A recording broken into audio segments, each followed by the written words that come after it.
dish is free. Hello and welcome. This is Rooflemonger, my friends. So Guilty Gear Strive version 2.0, Guilty Gear Strive 2 if you want to call it that, is now live. You can tell things are different because the menus are different for one, and we got a bunch of new features. Like, hey, do you want to change how your UI looks? And be able to buy more in time as well, right? That's the thing you can do now. Do you want to be able to mess with accessories? So now it's the thing you can do.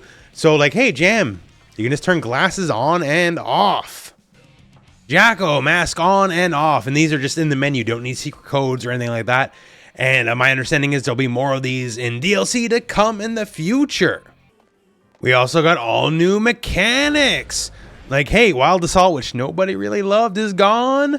Now, please welcome the Counter Blitz, which has all sorts of fun wall break shenanigans if you happen to be close enough to the wall. And it's just as easy as hitting forward and dust when you hit someone with a counter hit, right? There's a lot of things going on. Now, of course, I'm sure a lot of you are looking forward to the big patch video. That's coming. This isn't that video. For now, we're going to be talking about Jam in specific, because she is our first character of Guilty Gear Strive 2.0, and she's a classic character. A lot of people have been wanting Jam since the game came out. Took some years, but we're finally there. So I figure now that we're here, let's take a look at her and what she can do. And she can do some pretty cool stuff, and well, she's just kind of cool in general. So before we even get to the Jam gameplay proper, right? We gotta talk some lore, because as we all know, lore is the most important part of fighting games. It's not mix-ups, it's not pressure, it's not combos. The lore is number one. And you may notice, Jam has a bunny friend now, and the bunny friend is part of her moveset. We're gonna talk more about that as well, but why is the bunny there anyways? So, funny story about that. So, according to the lore, in this new story, Jam has created a new dish, because, she's constantly creating restaurants and burning them down to the ground and trying again. And she's created a new dish that can turn people into rabbits. Except she doesn't know she can do that. The rabbit is someone who got turned into a rabbit by her food, and basically is stuck as a rabbit trying to get her to undo it. The only problem is she has no idea this person is a rabbit. She just thinks it's a rabbit. And she's actually chasing the person who ate the food, thinking they did a dine and dash, not knowing they turned into a rabbit. So, it's basically just a big old comedy act, because the person she wants is right there, and the person who's right there can't speak to her because he's a rabbit. So it's kind of silly, but in the best way. So talking about Jam, one thing I want to highlight before the gameplay is just her animations are so good. Like, she has the Bruce Lee-esque kind of idle animation, if you will. And when she does the thumb, her whole face shakes, which I think is really cool. And just sort of everything with the rabbit. It's almost like Oro in Street Fighter 5, where he has to hold on the turtle. So kind of everything she does, going for crouch slash, big punch, the rabbit falls off. Holding the rabbit safe while doing stand slash. While doing stand heavy slash here. You see the rabbit kind of crawls on her face in fear. And then as he tries to jump off, she catches him before he can run away. After Ryujin safely holding the rabbit in her arms. Just everything about her moveset where she has to kind of cradle the rabbit while she's doing it, just to make sure she doesn't lose control of it.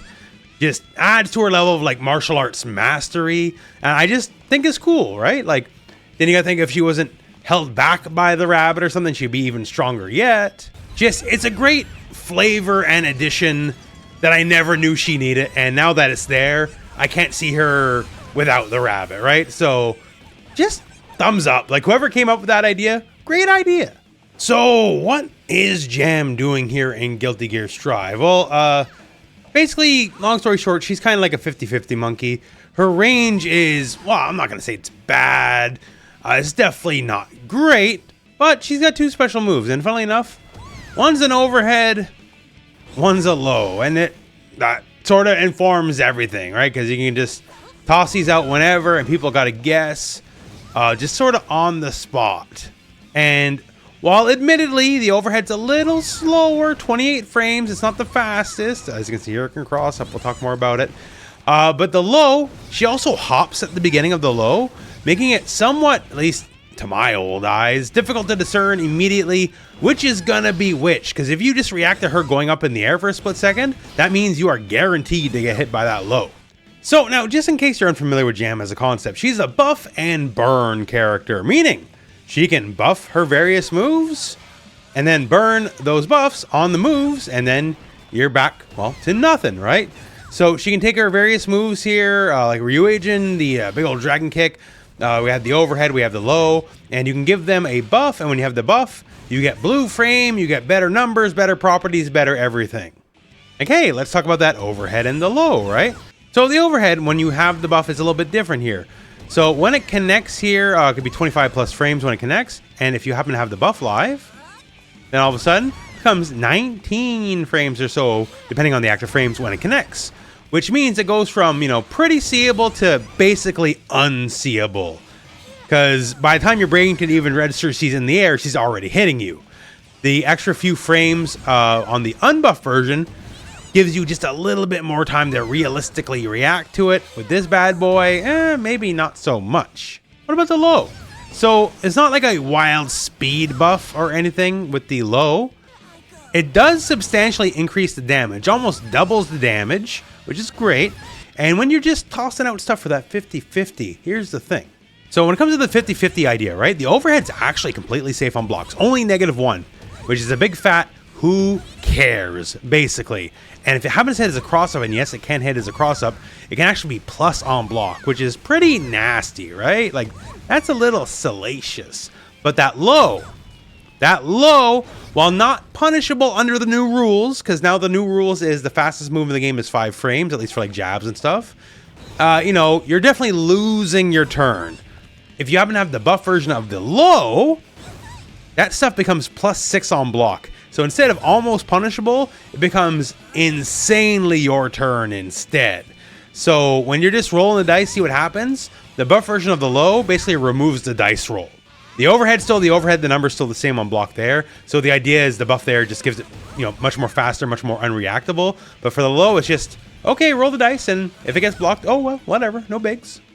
Ryujin is the big, just dragon kick, good combo fodder, as it usually is. So the difference here between the regular version and the buff version is the buff version basically is really tailor-made for wall breaks. Because it adds a lot of damage if it can wall break, and it lets it wall break from a ridiculously far ways away.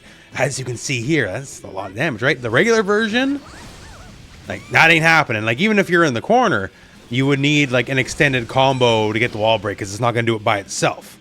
So basically the buff version turns it into a rocket.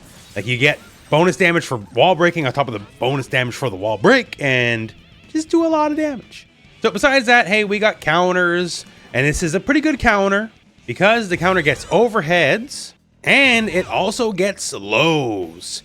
So if you call out a move, depending on the recovery, you may or may not be able to get a punish. However, if you do the hard call out, the move just has a follow-up. Just hit forward in a button and you'll do a big old 1-inch punch and send them flying on their way. Beyond that, her command dash from back in the day is back, and it's got the big old palm, the exploding palm that has return, which is solid enough for combos. So just as an example, we can do some fun stuff with this. Get the wall splat, get the super, and then send them on their jolly way, all thanks to the power of the dash up and the palm. Anyway, I mentioned, you know, she's not exactly a big range monster, and fairly so, because she's got, you know, mixed monkey powers. But her being able to dash up and doing the big back palm gives her some pretty big effective range, as she can just kind of charge in whenevs and hit. So with that in mind, it's not the safest on block, but as long as you mildly space it, there's a good amount of pushback to it, so you should be safe from just about everything, as long as you're smart in using it, and gives her a lot more effective range, because the hitbox on this is pretty gigantic. And for the command dash, of course, we'll go back slash. Any button besides that heavy slash will just cancel it early, so you can just like cancel it, go for a throw, go for mix, like whatever you want to do. she's got more nonsense too. Like horizontal back kick is basically like a King of Fighters short hop. It's like shorter than the actual jump, right? And you can do whatever you want. So if you want to hit like buttons and do a cross up, you can. And that means it makes every button she has jump cancelable, basically. Like if it's special cancelable, then it's jump cancelable technically, right? So that's silly. And all of her main specials here, so like the overhead, the low, the dragon kick are all doable from the air, but it lets you do those moves with like different angles of attack, which is definitely interesting, to say the least, especially because it gives that low a bit more momentum. So like from here, I can, so like say from like here roughly, right? Like I can go in and just scream in and hit you from a low from a seemingly aerial position, which means you're probably not ready to block low at the moment, but well, that's the essence of being a 50-50 coin flip character. As far as supers go, it's pretty standard. So the heavy slash super, big cinematic super, just whirlwind, lovely animation. This is your invincible super, also wall break, so that's handy. And that's about it. Her half circle back forward and punch super, big old explosion. The thing about that is this. So it might be the more useful of the two pound for pound because it fills all three of your stocks. So it means that once you do it, you can kind of go crazy for a second because everything is lined up. Also, when you build the stocks, I didn't mention this earlier, when you build the stocks, which is great, you have the option, if you just hold the button, to go into a longer animation and build all three stocks at once. So if you have a second to spare, that option is available to you. So that's a bit of an overview on Jam. I think she's pretty interesting. A bit straightforward, but given that it's the first character of what's effectively the rebranding slash relaunch of the game, straightforward's what we want. So if you want just rushdown and pretty easy, 50-50 coin flips, this is literally that character, because like I ain't blocking that the first time I see it, right? Like that's some nonsense that you just hear go up in the air and like, oh no, that's actually a low, right? And that is what she gives you, so that's pretty cool. And then you add the little rabbit bunny on top of it. Well, I don't know, I love the little rabbit bunny, so he's pretty cool. I dig him. So yeah, that's Jam, that's Strive 2.0. Look forward to the big patch video that'll be coming some point. Those videos take a very long time to make. Please leave a like when that video is live, and leave a like for this video too, why not? But that's it for me, that's it for the video, so thank you very much for watching. Hope this video has found you well, and go out and play some Guilty Gear.